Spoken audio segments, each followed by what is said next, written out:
non serve lavorare con aziende super famose per fare soldi. Chiunque può iniziare ad avviare il proprio business, serve soltanto seguire dei passi precisi. E stai tranquilla perché non sono qui a venderti un corso da migliaia di franchi al mese, sono qui per spiegarti concretamente come fare ad avviare un'attività che ti permetta di arrivare a guadagnare da 5.000 fino a 10.000 franchi al mese senza fare un lavoro tradizionale. Premessa importante, non sono assolutamente contro il lavoro tradizionale, ma personalmente, per come sono fatta io caratterialmente, mi piace sapere che il mio guadagno dipende dalla mia capacità di creare valore per gli altri. Non mi piace l'idea di fare un lavoro durante una giornata dove devo svolgere determinate mansioni che potenzialmente potrebbero essere svolte da chiunque altro. Avere un'attività mi dà la libertà di gestire il mio tempo libero, di esprimere la mia creatività, di scegliere con chi voglio lavorare. Non mi sento tanto brava a coinvolgere un team o a fare networking, ma non è questo il caso. Voglio spiegarti come sviluppare la tua attività in autonomia senza che tu debba necessariamente avere un team da motivare, formare. Se questa prospettiva di vita ti interessa, allora resta con me perché ti sto per spiegare passo passo come fare. Ti sei mai chiesta quale sia la reale differenza tra un guru e un vero imprenditore? Sta nella capacità di risolvere un problema reale delle persone. Devi sapere che tutti quanti hanno a cuore tre tematiche principali: la salute, il benessere economico e le relazioni. Come fare? Inizia a risolvere un tuo problema. Sicuramente ti saranno capitate delle sfide durante la tua vita. Magari ti è capitato di aiutare un'amica, un parente a uscire da un problema. Ti faccio un esempio. Ho sempre trattato il tema della crescita personale, e questo perché fin da quando sono piccola sono sempre stata molto insicura, molto demotivata, non avevo ambizioni. Ho iniziato a seguire un percorso di crescita personale che mi ha portato dal passare da essere una ragazza bruttina, insicura e demotivata alla donna che sono oggi. Se invece senti di non avere un'idea chiara di che cosa potrebbe essere il tuo problema, beh, allora bisogna fare uno step indietro. Non è il momento di iniziare a pensare alla tua attività. Devi prima capire qual è il tuo problema e bisogna fare un lavoro di analisi introspettiva, perché fare impresa è un lavoro di analisi introspettiva. Quindi il mio consiglio è quello di riuscire a sviluppare la tua bussola personale, una guida che ti permetta di identificare qual è la tua visione della vita e del mondo professionale. Perché siamo qui? Qual è il senso della vita? Che ruolo hanno la famiglia, la società e il mondo? Cos'è giusto o sbagliato per te? Devono andare a intersecare quelle del mondo professionale. Perché è importante lavorare? A cosa serve il lavoro? Che ruolo ha il denaro nella tua vita? E alla fine dovrai riuscire a vedere dove la tua visione si intersecano e dove invece entrano in contrasto. E magari potrebbe sembrarti inutile, ma se pensi che sia così ti sbagli. Senza una guida etica, il rischio quasi certo è quello di fallire o di perdere te stessa. E se non ci credi, vai a recuperare il mio video dove parlo dell'ultimo esaurimento che ho fatto dopo aver trascurato completamente me stessa. Se invece vuoi approfondire il tema della bussola, il libro che ti consiglio di leggere è assolutamente Design Your Life. Lascia un like a questo video e fammi sapere che ti interessa, così uno dei prossimi video lo faccio proprio su questo libro. Se hai affrontato un problema, stai certa che altre persone stanno cercando di affrontare quel problema. Se questo problema è particolarmente sofferto e urgente da risolvere, le persone saranno disposte a pagare molto di più la soluzione per risolverlo. Torniamo all'esempio di quando ero piccola, bruttina e insicura. In quel periodo là soffrivo tantissimo, vedevo le ragazze sui social, volevo essere anch'io bella, realizzare qualcosa di bello da condividere con gli altri. Ero anche più disposta a comprare le soluzioni per potermi migliorare. Ho comprato veramente ogni sorta di corso, anche il corso per capire come comportarsi con un ragazzo, perché ero imbranata. Il fatto che comunque io abbia risolto il mio problema mi rende credibile. Sono passata concretamente da zero a sviluppare una mia attività che mi dà un reddito mensile. So concretamente che cosa cercano le persone in quel momento di sconforto: bassa autostima, paura del giudizio, procrastinazione. Non ha una strategia chiara, un piano d'azione che gli permetta di capire come raggiungere quell'obiettivo e quali sono concretamente i passi da affrontare per poter arrivare a raggiungere quella soluzione, perché sono passata esattamente da tutti questi punti e lo so,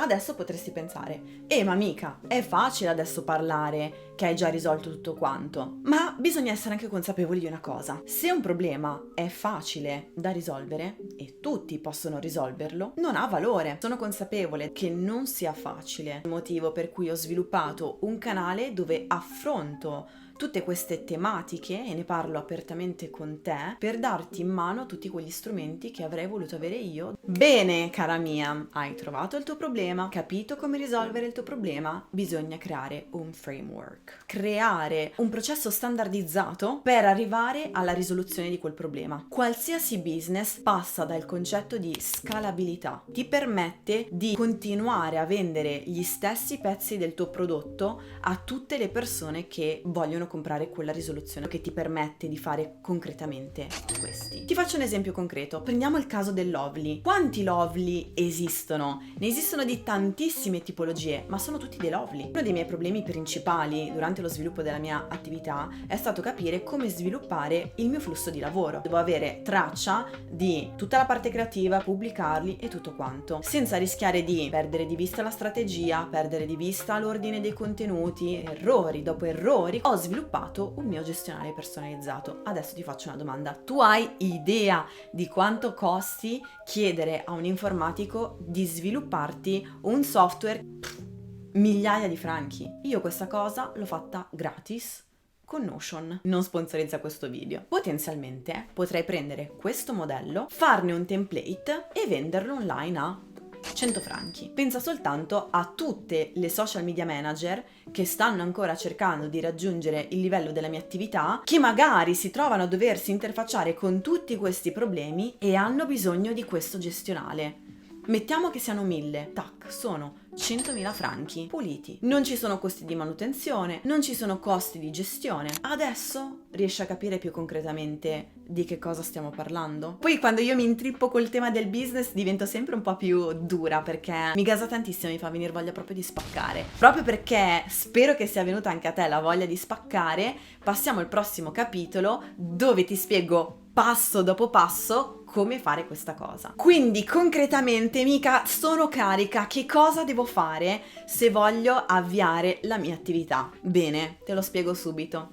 Per prima cosa, il mio consiglio è di pensare alla tua bambina. Che problemi aveva la tua bambina? Di cosa aveva bisogno? Ti sto chiedendo di riflettere sul tuo passato e oggi conosci la tua soluzione. L'unica cosa che devi fare è ripensare a tutto il percorso che hai fatto per raggiungere quell'obiettivo. Per esempio, una cosa che può aiutarti è tornare indietro nella camera del tuo rullino e recuperare tutte queste informazioni e scriverle da qualche parte, in modo da avere lì una visione completa di tutto quello che ti è successo. Un altro strumento che ti potrebbe essere utile è creare una linea temporale dove c'è la te bambina, la te di oggi che ha risolto il problema e tutto quello che è passato nel mezzo. Una volta che hai sviluppato il tuo framework, devi validarlo. Lo dovrai testare, riadattare, riproporre fino a quando non sarai certa che sia solido. Te lo dico subito, sviluppare un'offerta è la cosa, penso, più difficile. Parlo con ragazze che dicono vorrei anch'io avviare la mia attività, hanno un problema in comune, sono tutte bloccate nel passaggio da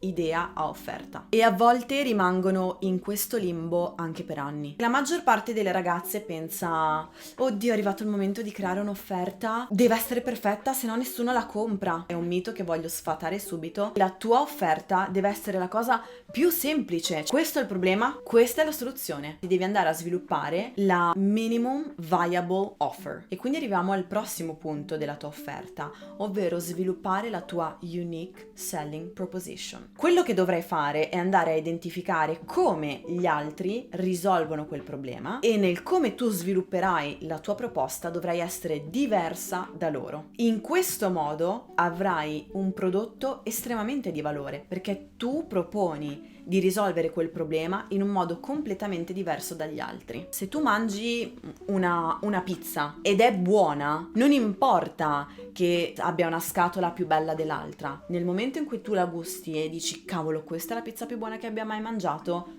È così, punto, continuerai ad andare a rimangiarla. Ma fai attenzione a non commettere un gravissimo errore, ossia competere sul prezzo. Ci sono social media manager che offrono i loro servizi a 50, 250 franchi al mese, ma immaginate se un social media manager avesse la consapevolezza che grazie ai suoi servizi ti fa aumentare la visibilità del tuo profilo del X%, venderebbe mai il suo servizio a 250 franchi al mese? Quindi questo ti deve far accendere una lampadina sul quanto sia importante analizzare e conoscere a fondo il tuo prodotto. Un'altra cosa molto importante, la tua offerta deve tenere in considerazione di 4 elementi fondamentali. Il risultato finale che il cliente sogna di ottenere, deve tenere in considerazione la percezione che sente il cliente di riuscire a raggiungere quel risultato, quanto tempo effettivamente ci vuole per raggiungere quel risultato e lo sforzo che è necessario per raggiungerlo. Se la tua offerta permette al tuo cliente di raggiungere il risultato che sognava da tempo, avrà molto valore. Se la tua offerta ha una bassa probabilità di successo, quindi non è garantito il risultato, diminuirà il valore percepito dal cliente. Se invece la tua offerta permette al cliente di raggiungere il suo risultato in pochissimo tempo, aumenterà il valore. E se il tuo cliente deve fare tanto sforzo con la tua offerta per raggiungere il suo risultato, questo farà diminuire ancora una volta il valore che percepisce della tua offerta. Hai sviluppato la tua offerta? Devi andare là fuori nel mondo e dire la mia offerta esiste, quindi devi ottenere l'attenzione. Ricordati però che l'obiettivo in questo momento non è andare virale. A noi non ci serve l'attenzione di tutti quanti, a noi serve l'attenzione delle persone che sono alla ricerca della risoluzione al loro problema. La strategia più efficace e che ti consiglio di utilizzare sono proprio gli short content. Insomma, è gratis e quasi chiunque si trova all'interno della piattaforma e quindi potenzialmente può entrare in contatto con te. Certo è che devi fare un lavoro di posizionamento, quindi devi andare a far capire alle persone che tu sei un'autorità in quel settore. Ma questa cosa a questo punto per te sarà facile perché all'inizio hai fatto tutto quel lavoro di costruzione temporale del tuo percorso. L'unica cosa a cui devi fare attenzione è tenere in considerazione il tempo e la costanza. So che qualcuno potrà dire ma io mi aspettavo una soluzione più facile, così non inizierò mai. La prima persona che deve credere nel prodotto sei tu. E la cosa bella è che in questo momento hai la grande possibilità di poter imparare direttamente dagli errori che ho commesso nel passato, senza che tu debba affrontare tutte quelle sfide che ho dovuto affrontare io, ma semplicemente seguire passo passo quello che ti sto raccontando. Ora hai le basi per iniziare a costruire il tuo business personale. Siamo arrivati alla fine di questo contenuto, io spero che vi sia stato utile e ci vediamo al prossimo contenuto che spero contribuirà al tuo successo nel 2025. Un bacione, ciao!